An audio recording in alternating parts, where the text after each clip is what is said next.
Hey legends, welcome along to Here's Rodder's Reviews. I'm your host, Rodney Stewart, and in this episode, another show that you need to watch. This one here is an absolute classic that I kind of remember when it was out when I was a kid. I do remember actually having a toy of a little sports car. The Coyote X. It is the classic Hardcastle and McCormick. This started in 1983 and it ran right through to 1986 with 3 seasons of 67 episodes altogether. It starred Brian Keefe, absolute legend, and Daniel Hugh Kelly. Now, the concept of the show was Brian Keefe as a retired judge in the Los Angeles County Superior Court. Judge Milton C. Hardcastle, known as Hardcase. He is an eccentric judge, and he's very, very strict with the law and his duties towards his defendants. And he's retiring, and he has these case files of 200 people that had escaped conviction due to legal technicalities, and he is inspired by his childhood hero, the Lone Ranger. Like, this old judge retired, all these Lone Ranger comics about the place, and he wants to make these criminals pay for the crimes that they got away with, and to do that he enlists the help of Mark McCormick, smart-mouthed, streetwise car thief. He's facing a long time in jail for his latest theft, which was the prototype sports car, the Coyote X, and that's all the opening pilot episode of the series. This car was designed by his best friend, who was murdered at the very beginning of the pilot, and this guy was going to give him the chance to get over his criminal past and get a fresh start testing cars and being a race driver and all that sort of stuff that he wanted to do. And Mark has been in trouble with this judge countless times about a car theft in the past, which was essentially he got busted for stealing his own car from his ex-girlfriend. And the technicality in this was that he was down on his luck at the time, and the car was bought to make insurance cheaper for him.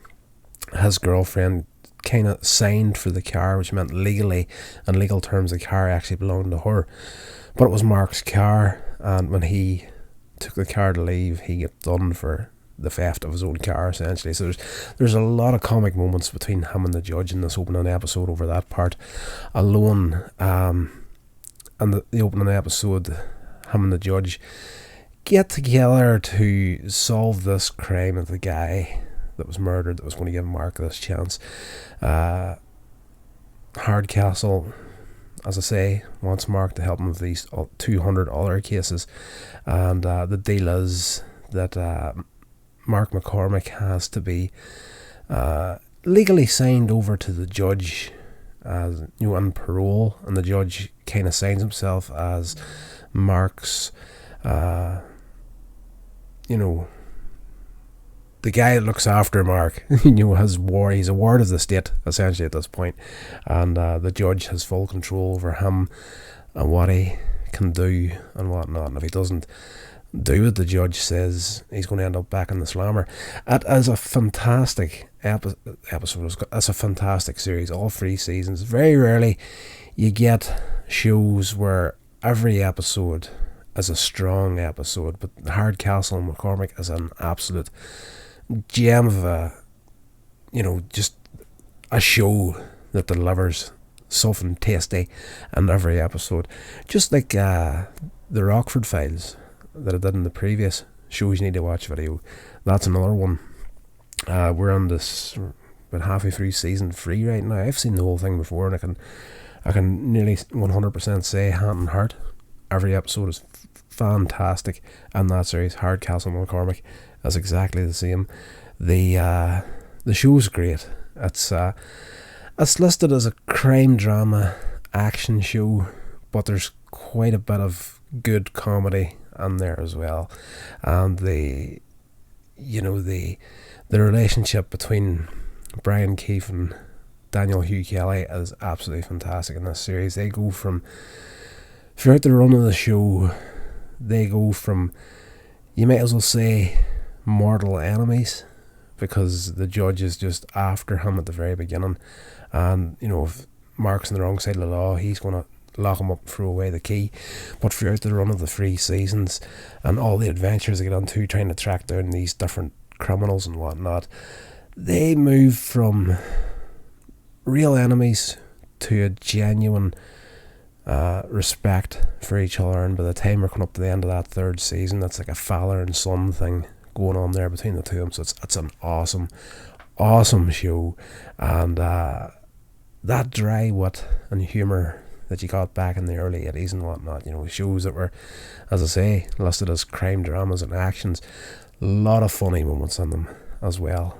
This is an absolute treat. Now that I've done this video, I'm actually going to bomb into the box set and watch this again.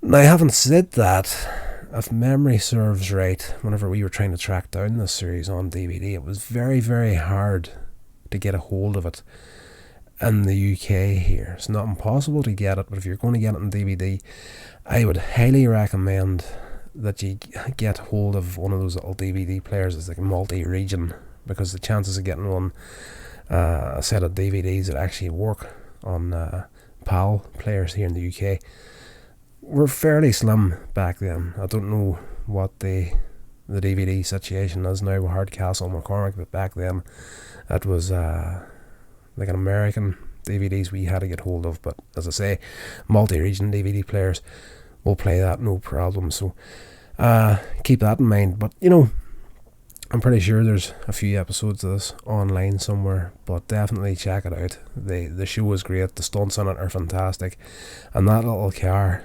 the Coyote X, is one of those cars that once you see it, it's going to be permanently welded to your brain.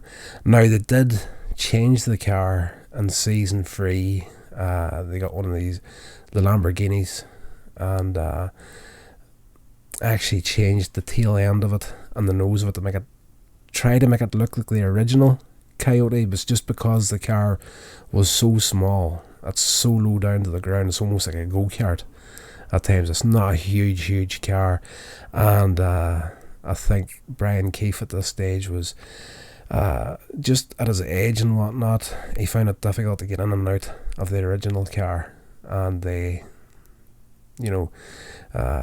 as I say, got a Lambo to make it a little bit higher up for him to get into. So there's a very, very big noticeable difference in the car between seasons 1 and 2 and the car in season 3. And the thing about the 80s is, and it's one of these things that would drive a filmmaker crazy today, but back then you were just like, I can forgive this here because the show was so good.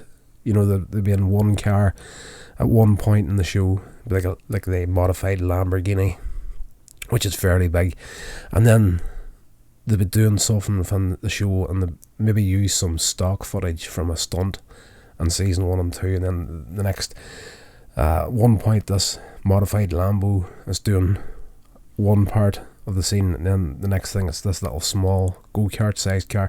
When I say go-kart size, more like a beach buggy sort of thing. It's not huge, but the show is absolutely fantastic. I couldn't recommend this one higher. I absolutely adore this show.